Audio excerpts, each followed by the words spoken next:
Well, hi there. My name is Clint Laidlaw. I'm a zoologist and evolutionary biologist, an online educator here on the channel Clint's Reptiles.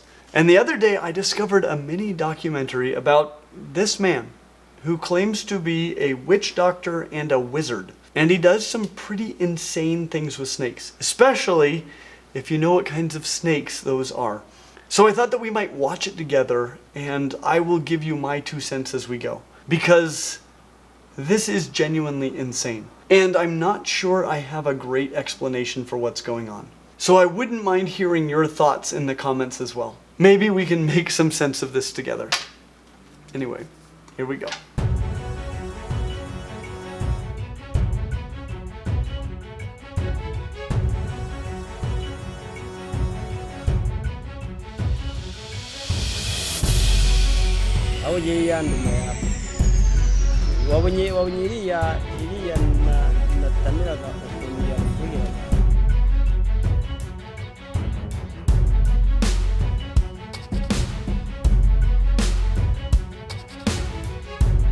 Well, we started his story quite a while ago. He did a lot of things while we were watching. He made it rain and stop there and then. For real. He played and kept snakes that scared everyone in this village. Because of the things that he did, they all ended up calling him a wizard and a lot more.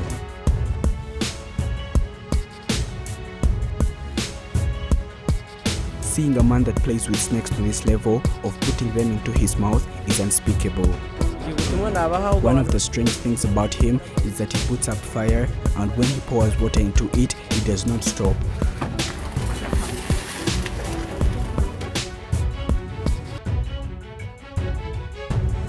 If this wasn't recorded, none would ever believe that it is true or it ever happened. Today, we bring you this man.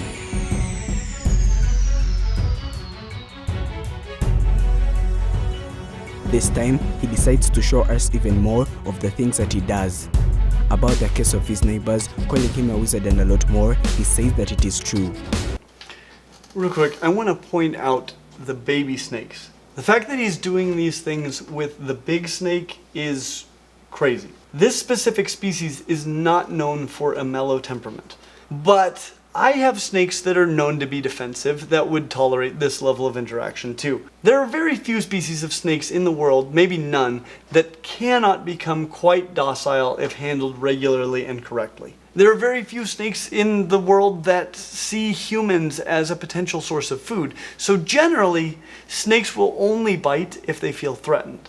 They do not want to pick a fight with a person. Almost all species of snakes lose a fight with a person every time. You might die later, but the snake would die right now. And it amazes me how quickly a wild snake can learn just by the way that you handle it that you aren't going to hurt it. And they just calm down. Some species, likely due to the types and numbers of predators that they encounter, take more time to relax than others. And some individuals are just more high-strung than others. But almost all snakes can become docile like that one if you know what you are doing and if you put in the time with them.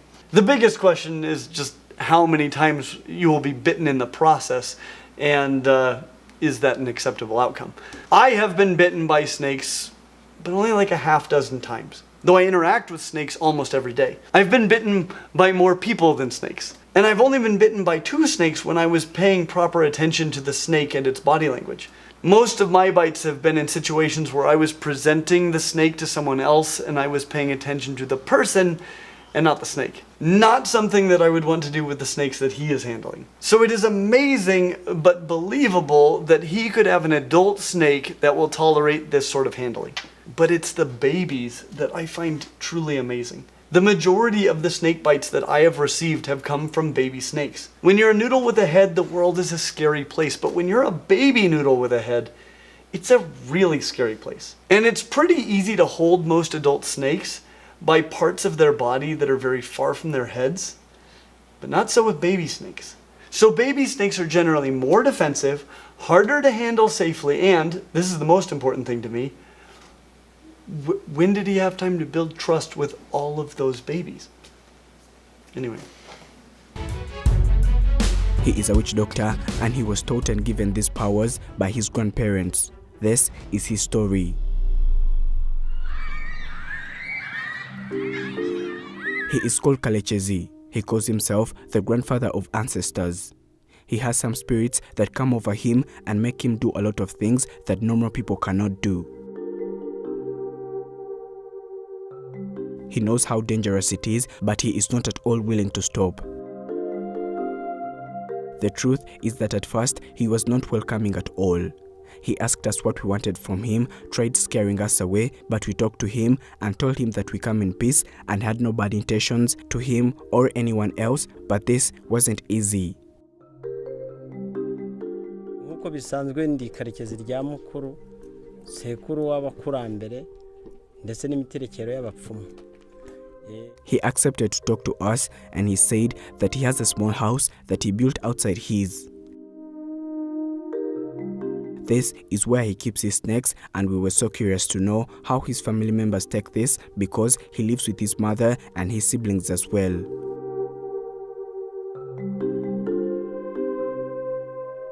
Today was different because we found him with other snakes that were still very young and dangerous. He says that these snakes were sent to him by his ancestors and they all come by themselves.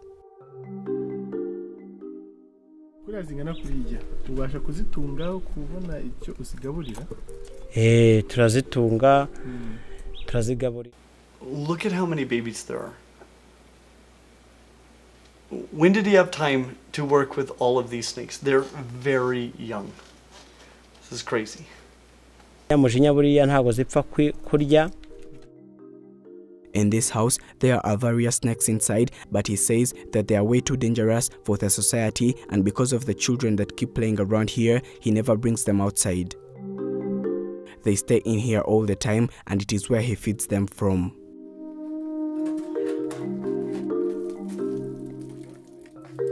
We met him, but this time he had a lot of baby snakes, which means that he had adopted them soon, and since they are still very young, he does not put them inside and they live in a hole outside his house.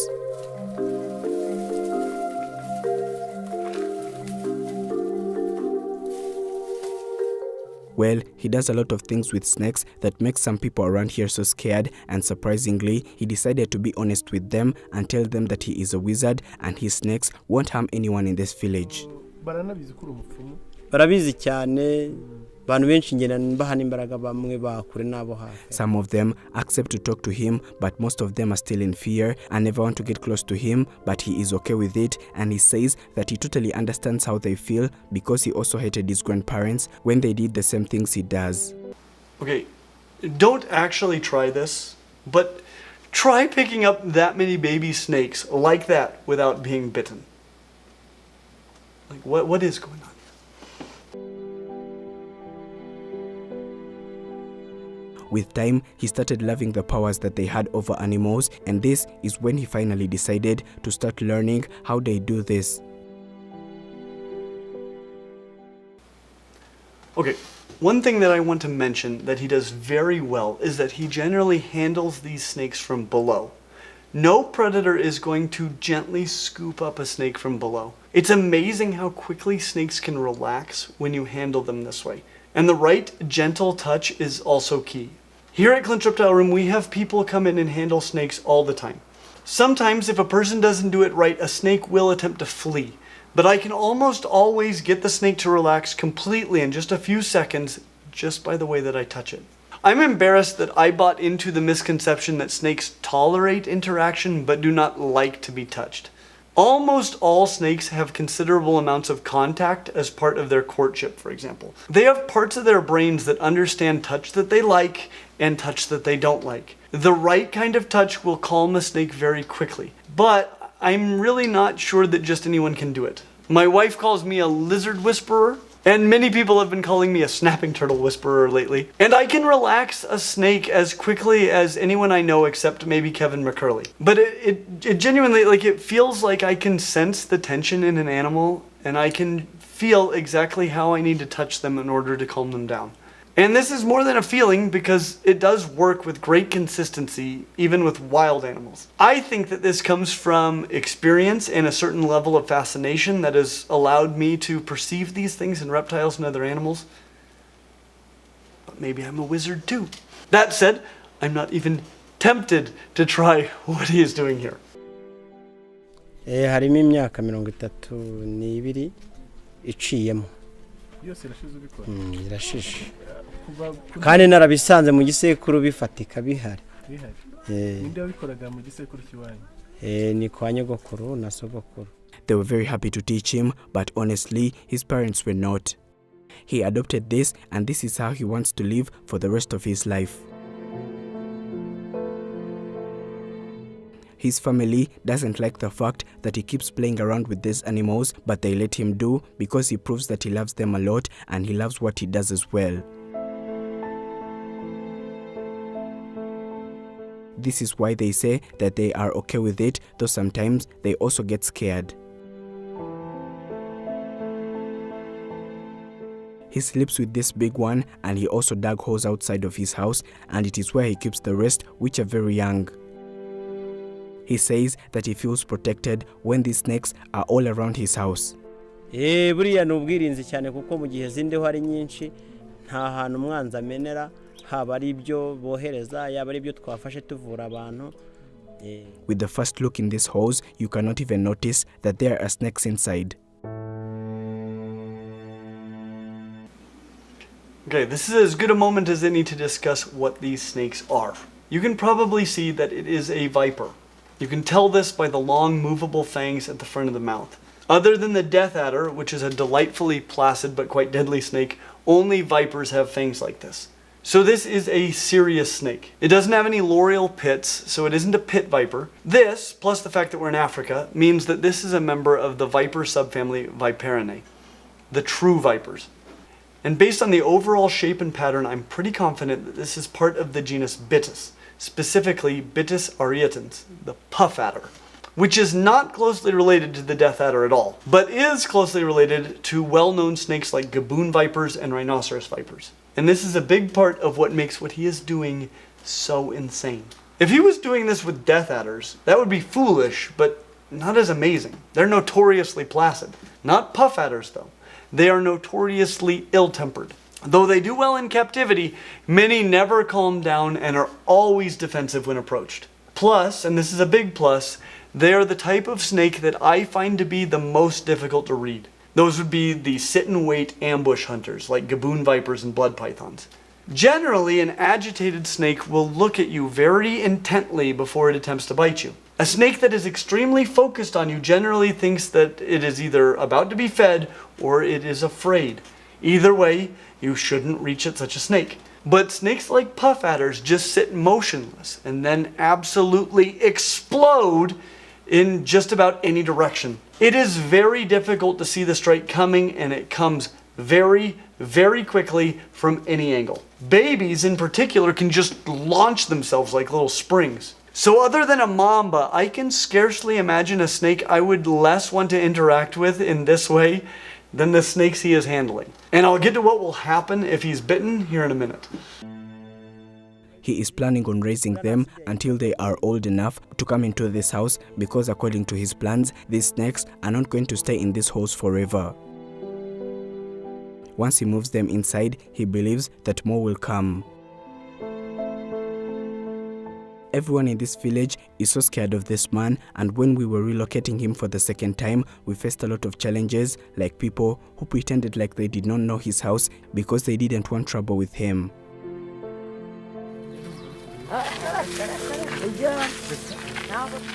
Some of the people that live around here said that in order for him to live with these snakes, he removed their fang, and this way he can do whatever he wants with them because they cannot harm him. I think it's pretty obvious that he didn't, though. This is a very different story from his.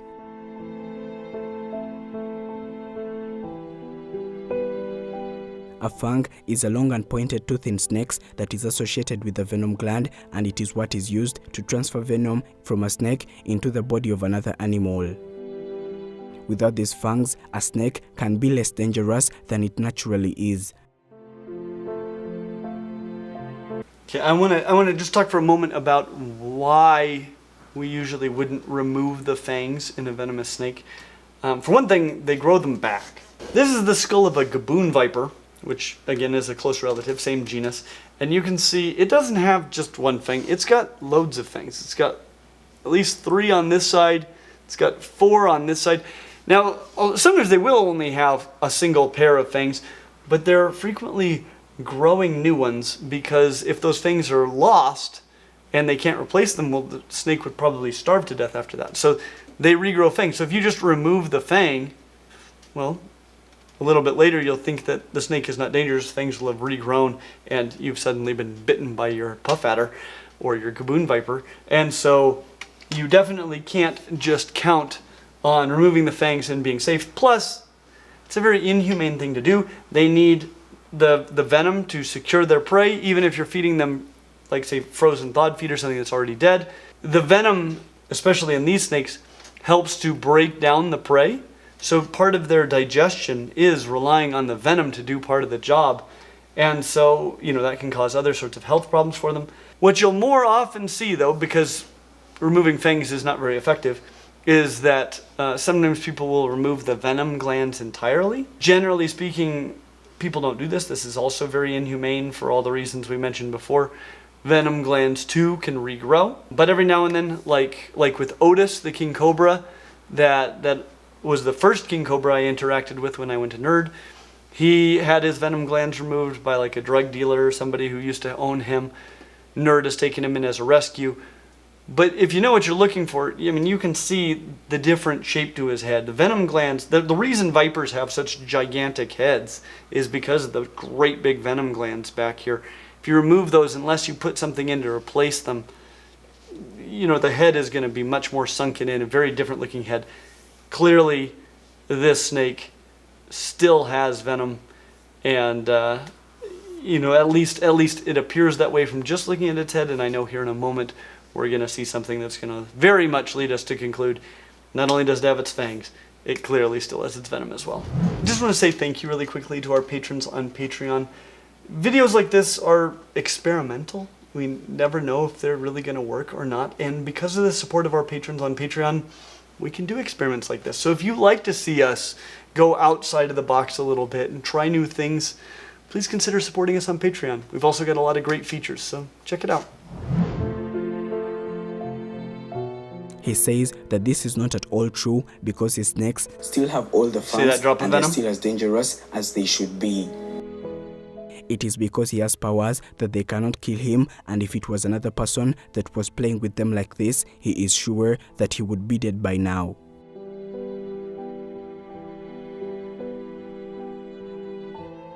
Karekezi is a grown-up man, but he has never been in a relationship because all the girls in this society are so scared of him. According to what he says, he does not consider this to be a big deal because he knows that one day he will also find a wife and make a family of his own. He says that if any of these snakes dares to bite him, it would die instead. He always teaches them how to behave and know that it is him, though he does not advise anyone watching this story or anyone in this society to ever try this at all because they would immediately lose their life. Well, not everyone plays with such things. The only reason why he does this is because he is a wizard. He claims to have powers that normal humans do not have. He believes that he can't be harmed in whatever he is doing. ubundi icyuya cyanjye nkimara kugera muri zo zumva ari indi mugenzi wazo ni ibisanzwe kuko ntabwo yakumva icyuya cy'umuntu ngo ituze niba mabunye zinanjye aho zikaryama ukabona zatuje rwose ahubwo zigatuza zitegereje wazegera umutego wazo buriya iyo zindi ho zituje zimeze nk'iziri mu birindiro byazo ntabwo zanjyanamize twinshi nariye twinshi ngo mupfumu byiyemeje umaze igihe mu gisekuru baramuteguriye inzira hamwe. Sissy says that a lot of people are always possessed with spirits that they do not know. These come and ruin their lives, and helping such people is what he does for a living.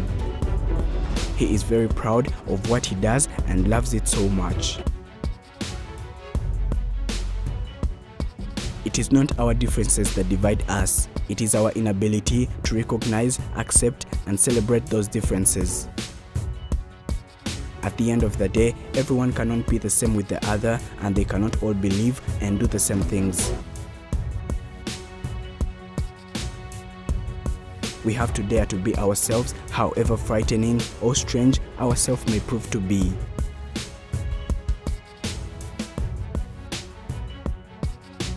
Thank you for watching. My name is Prince. This is Afromax English. Do not forget to subscribe.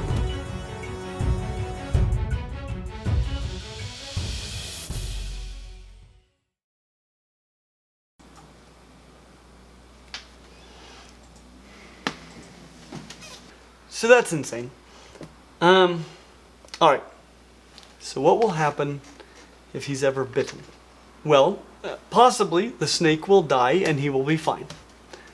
But should that not be the case, puff adders kill more people in Africa than any other snake, including mambas, cobras, boomslangs, gaboon vipers. These guys kill the most people. But that is mostly because they bite the most people, not necessarily because they have the most potent venom.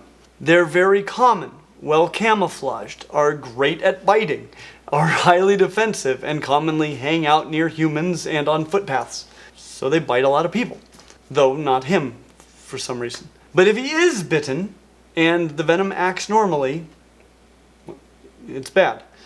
The venom is highly cytotoxic, meaning that it begins to break down your cells, as opposed to a neurotoxin that attacks the normal operation of the nervous system. So this venom is going to begin breaking you down. Over time, you're going to have severe necrosis and hemorrhaging. Your body is going to begin to fall apart. Based on the LD50, or the amount of venom required to kill more than half of envenomated subjects, the puff adder has one of the most deadly venoms of all vipers. And they make a lot of it. Because of the nature of the venom, death, should it occur, is likely to occur 1 or more days after the bite from gangrene or other infection. So amputations are common. Hopefully you were not bitten on the face or inside of your mouth. That'd be catastrophic. It doesn't paralyze your heart and lungs, it just makes your body disintegrate away. Interestingly though, if you are bitten, you have a reasonable chance of surviving, especially with proper medical treatment. But it is very likely to cost you an arm or a leg.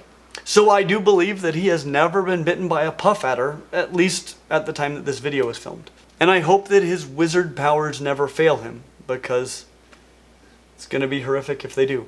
So what did you think of this video? Is this the kind of thing you'd like to see from us from time to time? And what do you think is going on here? As always, like and subscribe, and we hope to see you real soon. But it genuinely, like, it feels like I can sense the tension in an animal, and I can feel exactly how I need to touch them in order to calm them down. Clint? Yo. I noticed Will's really tense right now. Can you touch me, please? I'd be honored. From below. I was gonna say it, but I thought it was inappropriate. Scoop me, please, from below. Gently. We'll need to get some B-roll of me carrying you around later. Will, would you put a handful of ball pythons in No, your because mouth? they would poop in my mouth. That's the first thing I thought of.